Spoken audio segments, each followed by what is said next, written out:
Oh, I didn't see you there.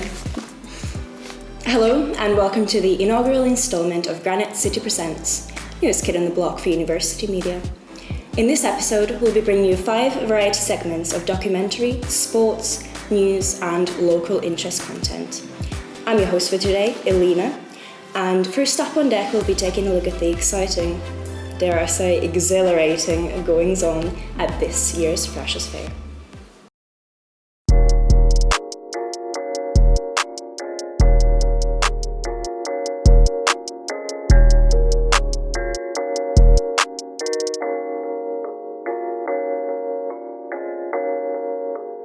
Whereabouts are you from?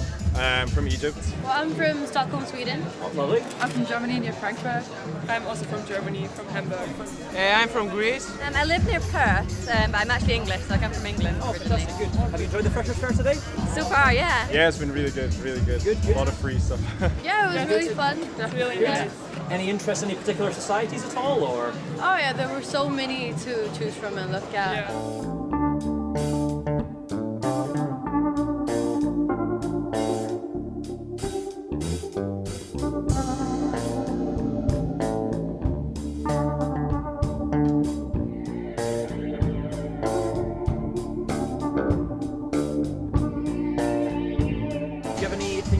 In particular this year at uni? The sports clubs, the Christian Union, and getting back to learning again. I'm excited to start learning again. Fantastic, yeah, so I imagine those of you in society think you have any particular interest in the Christian Union sports clubs? Yeah.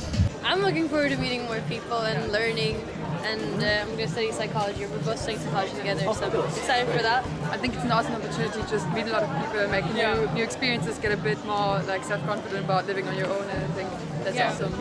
Yeah, I'm also excited about meeting people.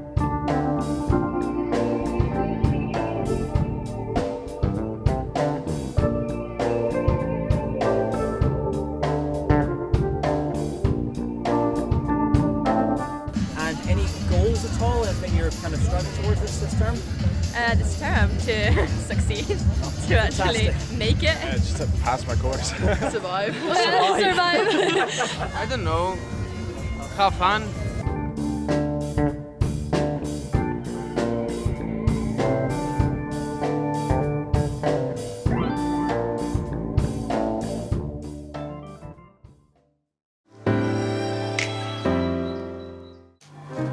Time for culture. Aberdonian culture. Our presenter Gavin introduces GCTV, Arts and Culture. Inside the walls of the Granite City lies hidden gems of art, culture and music. And in this episode of GCTV Presents, we bring to you a young Aberdeen musician who has taken to the guitar, his voice and beats to serenade the city of Aberdeen with his wonderful music. This episode of GCTV Presents, we bring to you a student from Aberdeen University. Welcome to GCTV Presents, Arts and Culture. Meet Owen Gibson. My name is Owen Gibson. I currently am in 3rd year studying for a bachelor's degree in classical music at the University of Aberdeen. I work part-time in a couple jobs.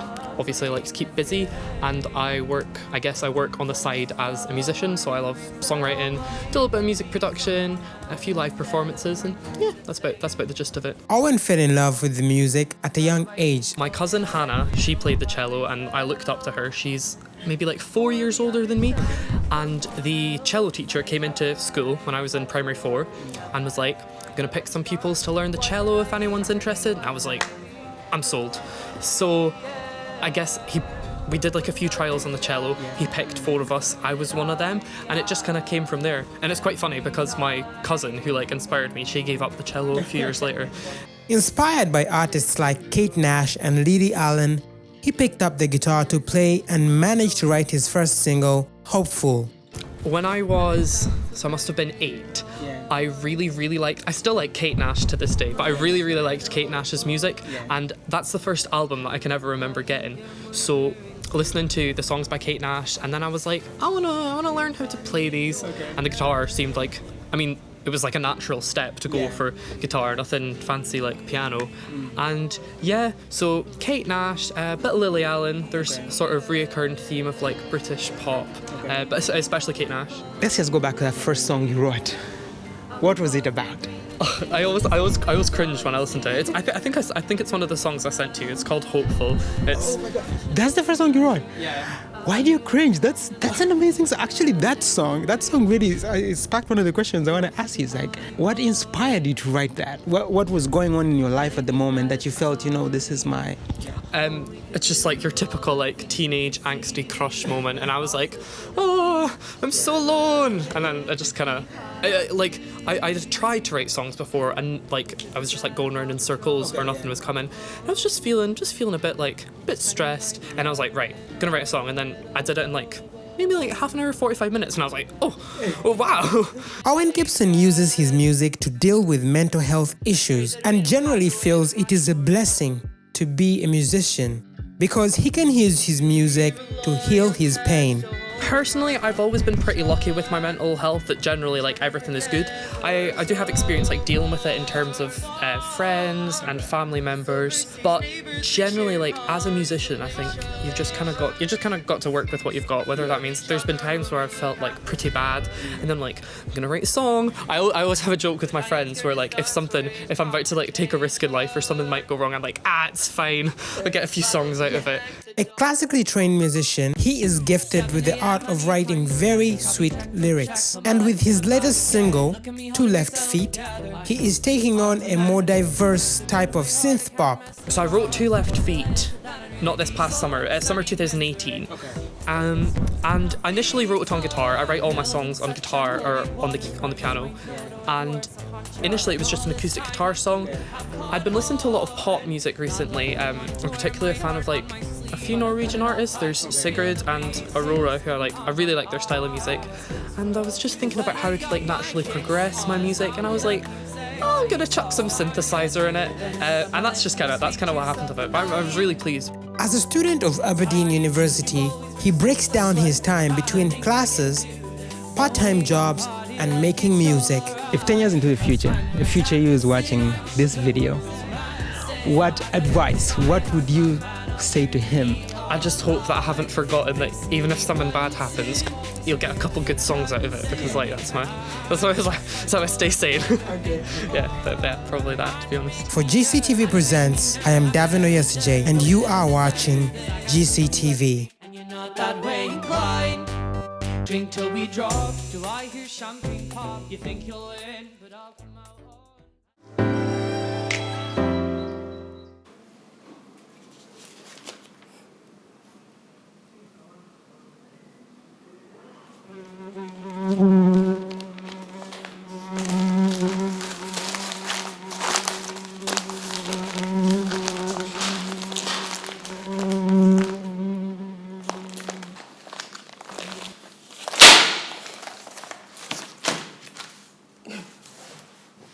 And now, GCTV responds to the UK's current and heated political climate. Here's a deep dive into the Aberdonian public's views on the mother of all sticky situations, Brexit.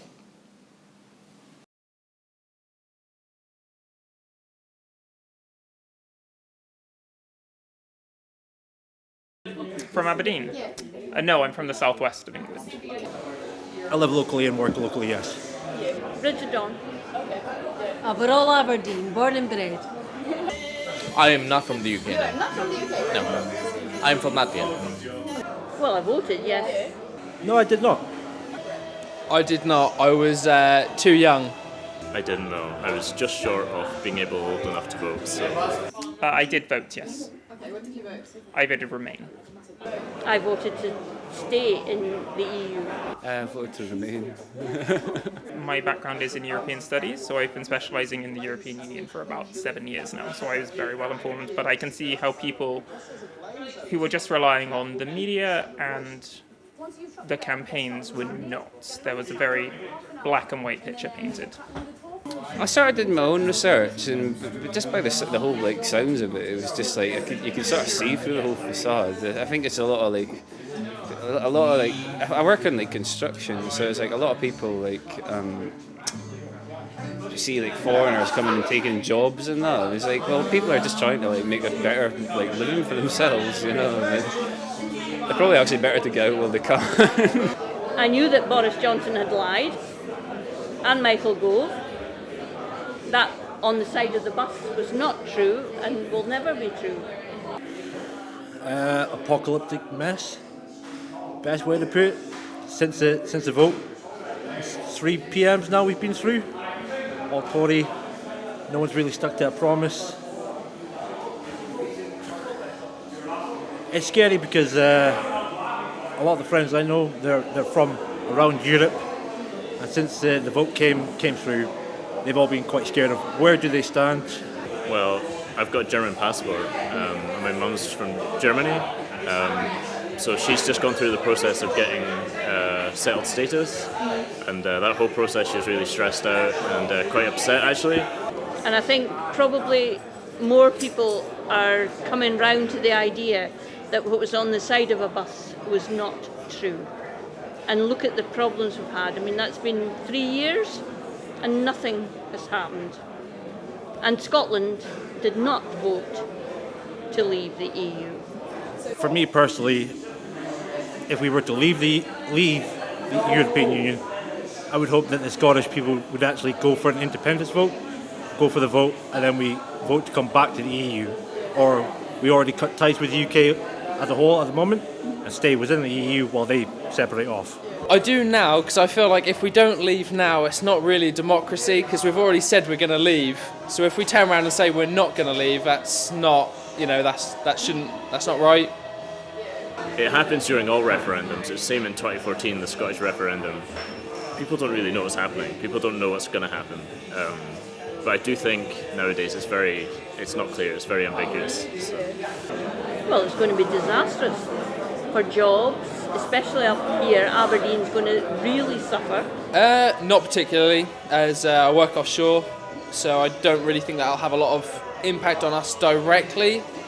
I'm not too worried. Not too worried.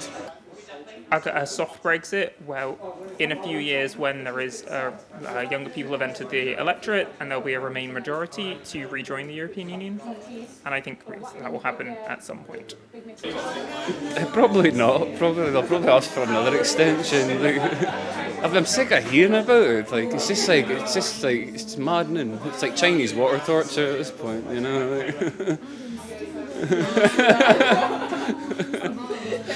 All right, cheers.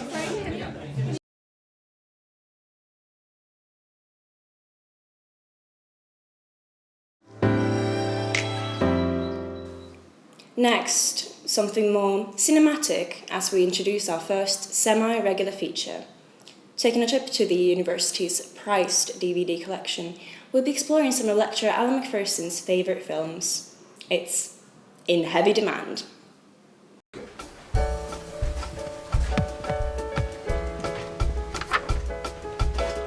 I'm Alan MacPherson, and I'm just coming to the end of a PhD here at the University of Aberdeen, and I also lecture in film studies and visual culture and in the English departments. And I'm here with GCTV to just have a look at the DVD selection in the heavy demand section of the library. So let's see what we can see. This is one that I would choose, Shortcuts. It's a Robert Altman film from 1993. And the reason I like this so much is because it is inspired by 9 short stories by the American short story writer Raymond Carver, who's one of my favourite authors. So this is definitely worth checking out. And some fantastic performances by an ensemble cast, multi-strand narrative, which is kind of the same theme, to be honest, as another film. Where is it? Can I find it? Yeah, Magnolia. So Paul Thomas Anderson. This film from 1999, again a multi-strand narrative which is just outstanding but has some amazing performances, and the scene in which William H. Macy is trying to escape from having just burgled his work, and he's climbing down a lamppost. When he looks up, a frog hits him in the face and he falls up and breaks his teeth on the pavement. Genius. It would be remiss of me not, I think, to at least mention this. So one of the chapters of my PhD is on Patrick Keeler. Not this film, but this is a film London is his first kind of feature-length film, and it just captures a terrific moment in sort of British history. It's 1993 general election, and you know, just an excellent example of an essay film. So it's lovely. I would recommend it. Los Ornamental by the Austrian director Heinz Emmigholz. This is kind of like a meditative journey around buildings designed by the Austrian architect Adolf Loos, and it's incredibly still. There's only diegetic sound. There's no commentary, and it, you know, but the buildings are amazing. But actually, the way that it's filmed and the experience that you get of these kind of buildings, even though you're not there, is definitely worth looking at, I would say. Should we have a look around the other side and see what we can find? I Am Love, that's a good one. Guadagnino, Luca Guadagnino. This is a film starring Tilda Swinton, and again, like I've already spoken about architecture, but this, in terms of the architecture of Milan, this is a thing that interests me actually. So architecture on film, this is great, and Tilda Swinton speaking Italian throughout. But it's just like that's a beautiful film actually. I would recommend it for everyone. You teach film obviously all the time, but do you have time to watch films like in your own? At the moment, no, but you know I will, and I do watch some films for my research, and obviously I watch the films that I'm going to be teaching on and stuff, and films around and about that. So I get the chance to watch films and watch documentaries quite a lot, I guess. You know, I'm lucky that way. But out of pure pleasure, not so much. No, I don't have a lot of time for that. No time for it. Oh, not really.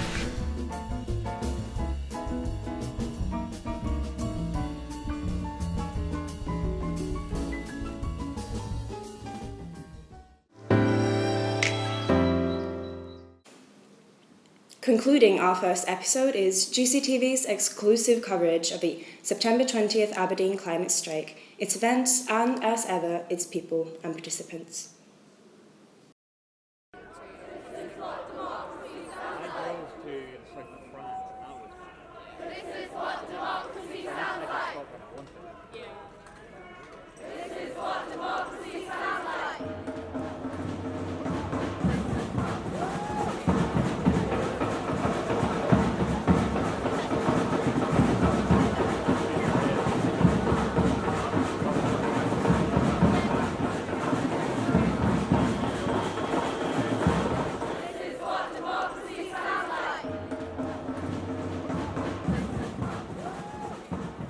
This is the first general climate strike in history. People from all over the world, Paris, London, Patagonia, Madrid, Buenos Aires, are all striking and fighting for the same thing.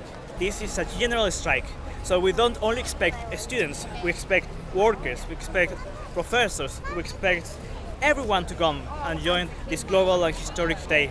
We have a demand, it's for the Aberdeen Council. We want the Council to declare a climate emergency. Other councils have done the same, and I think it would be very symbolic if they do it too. But this demand is not only for the council, it's also for the two universities, Aberdeen University and Robert Gordon. We want the principals to declare a climate emergency. Today we're here, united to strike for climate justice, in a city which is still largely in denial of the climate and ecological crisis.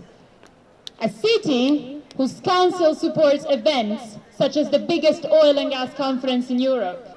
And rather than being ashamed for its enormous implication in the climate and ecological crisis, it is proud of its reputation.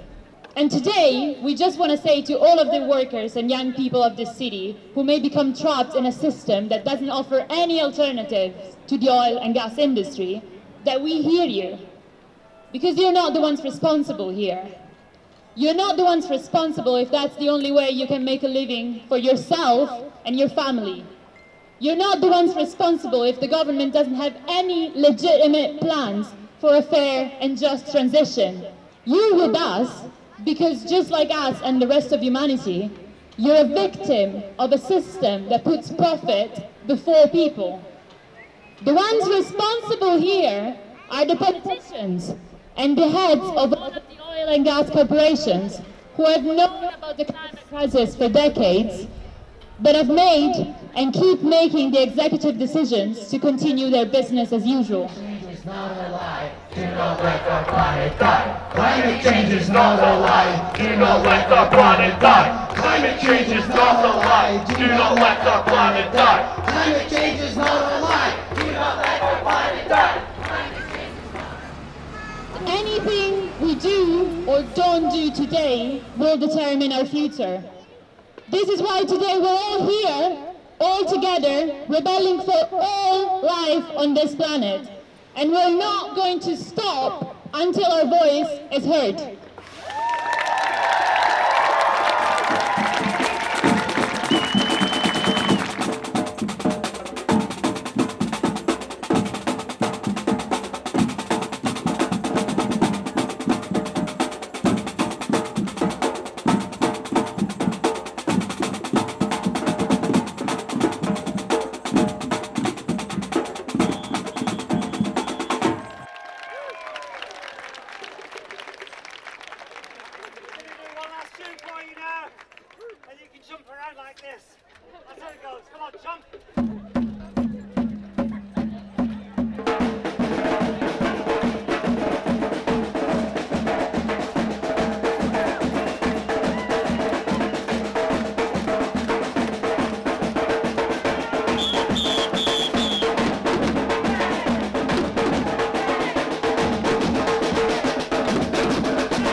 Well, that's our time, folks. Thanks to all our tireless creators and collaborators, and to you for watching. For GCTV, I've been Alina. Goodbye.